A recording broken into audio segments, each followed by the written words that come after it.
Hey everyone, New12 here, and welcome back to me talking about Apocrypha. And can I just fucking start off with saying I hate Kyle so much, or however you pronounce his name. I hate this notion like, oh, he's so much better than Fiore. What's better? Like, just because she cried over a puppy? That's what's bad? A fucking puppy died. She's sad. And well, can't be a mage anymore. I need to do it. Even though he was crying over Berserker because he's an absolute fucking moron, that's fine. Like, come on, dude. Really? It's kind of ridiculous. Like this idea that she's not suitable, but he is. Like, that whole thing is just kind of silly to me. Though we got mainly the setup to the final battle, and we got a little bit of a dose of it. The next part will be where the real shit happens. Having Kayron versus Achilles, obviously. I feel like they'll kill each other. Like, it'll just be a draw because they know each other just so well. I feel like that's how it will turn out. Uh, Atalanta versus Jean, not even close. Not even close. Just give me Jean all day long. There's no way she can beat her.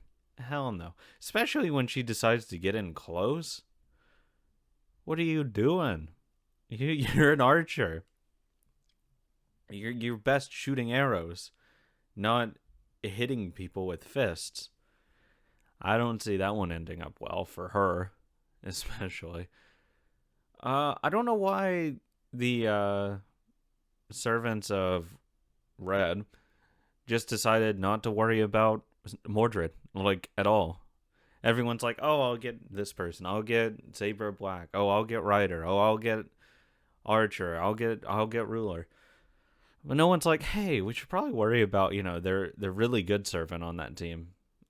Just whatever. Let her walk into the Grail, take it, whatever. Who cares?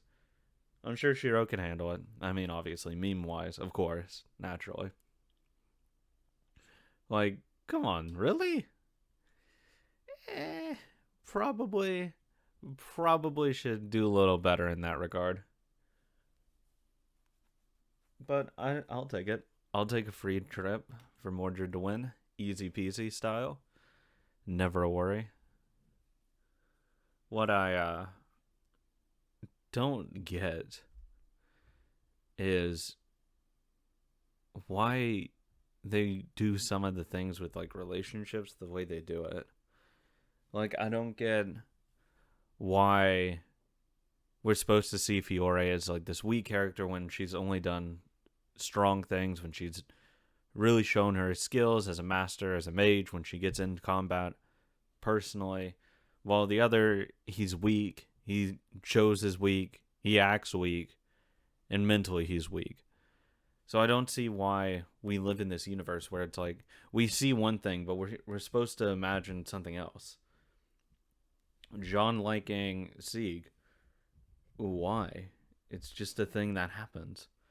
There's no reason for her to like him. She just does. Like, perpetual virgin here. Why would she like him? Like, it was a fucking oath to God or whatever. But magically C came and he's like, what's up? I have no emotions. I'm a fucking baby. Literally. And then magically, oh yeah, I want to do him. Like, that stuff, it's just weird seeing because we're getting like two sides of something that's like incomplete. Like Adelante saying like, "Oh, I love children. I don't want them in pain and suffering, but I don't want them killed to end their suffering, even though they're not alive either." Like, what? Like, there's just a bunch of contradictions just from this anime. And it makes no sense to me why they exist. It's just a lot of hand waving. Like, it feels like they just skipped 8 steps.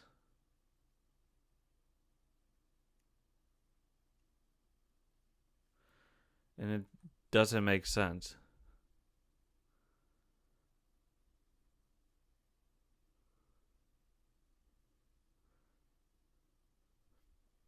And I don't know. I don't fucking know, dude. Like, there's too many people to like be able to tell a cohesive story. Like, Zero already had trouble with its characters, so let's just one up it by having technically less screen or like time because it doesn't have like an extra hour or whatever. And we'll decide to, add twice as many people to worry about. More than fucking twice. Because even they didn't really care. Like, Zero didn't even care about half of the people. They just said, hey, it's this character. Garia, he's just this fucking cuck dude. Oh, Caster's Master, he's just crazy. Like, there's so many of those. In this one, they tried to, like, give everyone personalities and, like, some backstory. It's just not worth it. It's not enough time. We get into the point of just absurdity of, like, what's going on? We're going 8 miles an hour and we don't know what's happening. We don't know the rules because the rules change because we need them to change because the story doesn't work the way we want to tell it if the rules existed. Like, Sieg has to be this literal fucking tank god character. Otherwise, the story doesn't make sense that we want to tell. Why not just get rid of him and tell a different story? No. We tell this story. Why doesn't Fiore just stay the master? Why does she, or mage, or her successor? Why does she need to give it up? No. She needs to give it up. But she's just better. No. It makes no sense to me. All these things.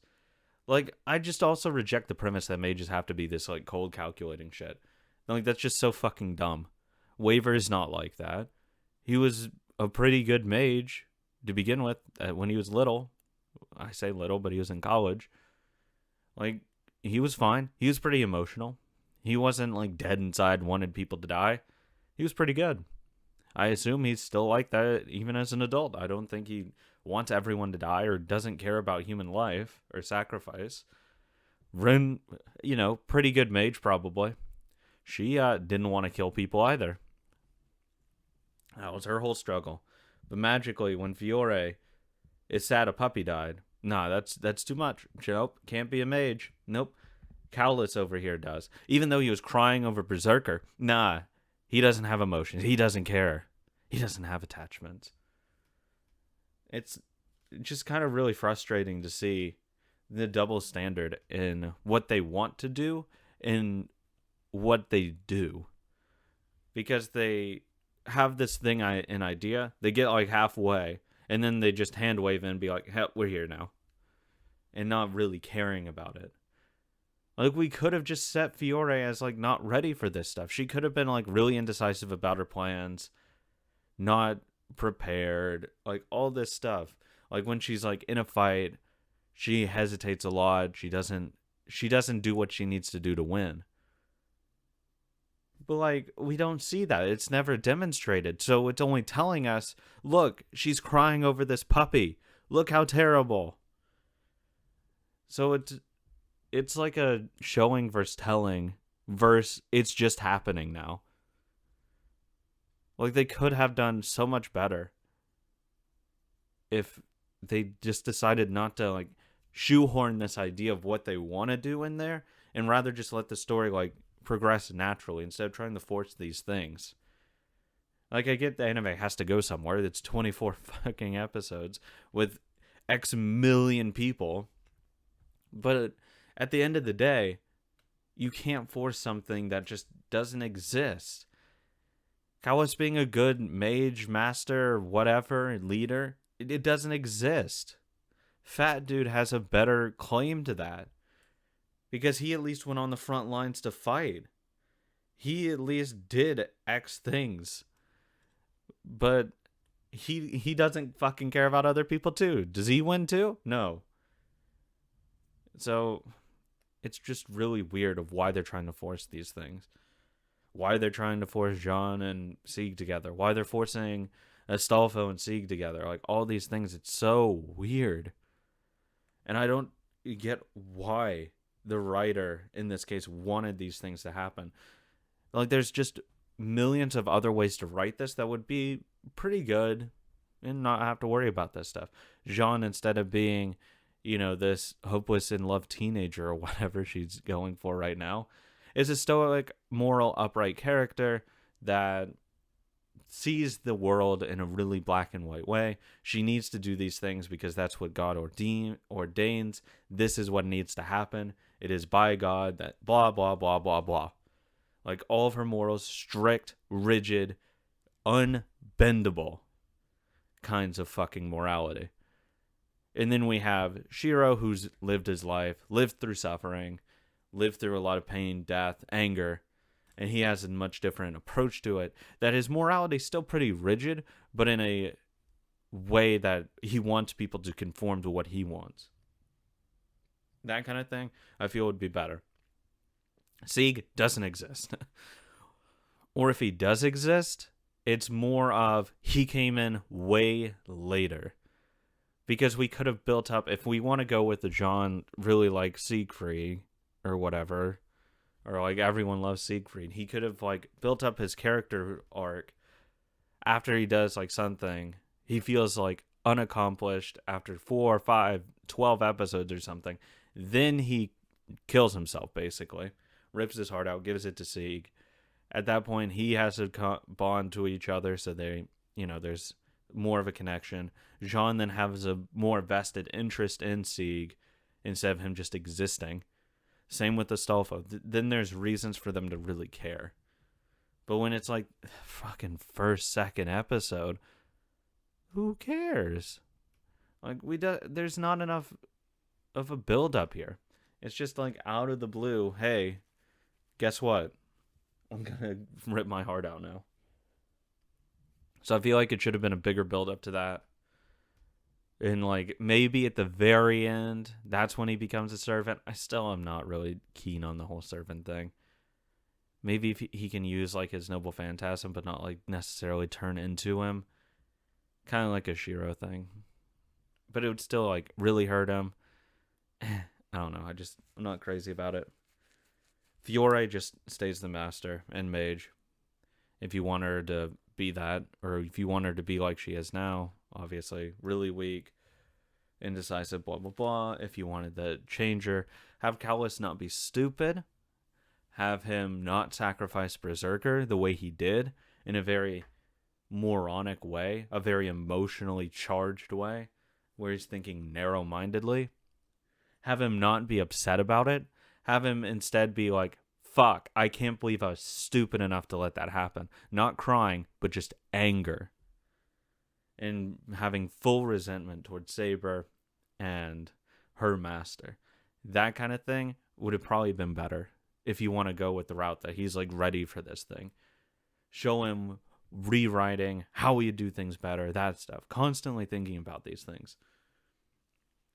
I feel like those would have been a lot, like, easy changes to like kind of ease some of this narrative into it. Give Sieg a personality. Have him not be like just a literal baby, and he has some naive thoughts, obviously, so he can like change when Siegfried puts the heart in him, so he can have that duality of where Siegfried is like taking over his mindset and his morals and changing them when he already had it. So it would be like a battle in his mind of what he wants to do and what the servant inside him wants to do. That would have been a better option too. Sadly, we don't get that, because why do that when we can just plow forward and have irregard for coherent, nice characters that change, that develop, that are three-dimensional, that change, or I said change twice, that you have some vested interest in.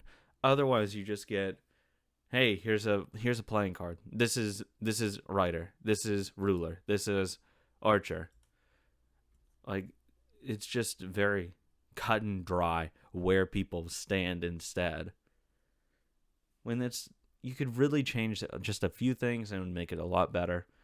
And that's what I guess is really infuriating about it, because there's just such a blatant irregard for competent character writing, competent story progression, competent motivations for some of these characters to do and act the way they act. It's frustrating. It really is. Because I like more servants in this. I like more masters in this than Zero. But I can't be like, oh, the potential is better, that means it's better. No, because it makes it worse. When you have this potential, when you have these expectations, and you just constantly don't meet them because you want to fuck around, I guess. It's really frustrating. Really fucking frustrating. And I just want it to be better. And that's the biggest takeaway. I want Apocrypha to be better. Because I think premise-wise, idea-wise, character-wise, all of these are better than Zero. 100%. It's not an argument in my eyes. I feel like the execution's way worse, though. And that's the problem. So it sucks. I'd want to say Apocrypha is better, but I just can't when they just constantly shoot themselves in the foot. And then they ask, oh my god, why don't people like this? It's frustrating. It really is. I want it to be good. I really do. Who knows? Maybe I'll turn around in the last few episodes. Anyways, thank you guys so much for watching. Have a great day.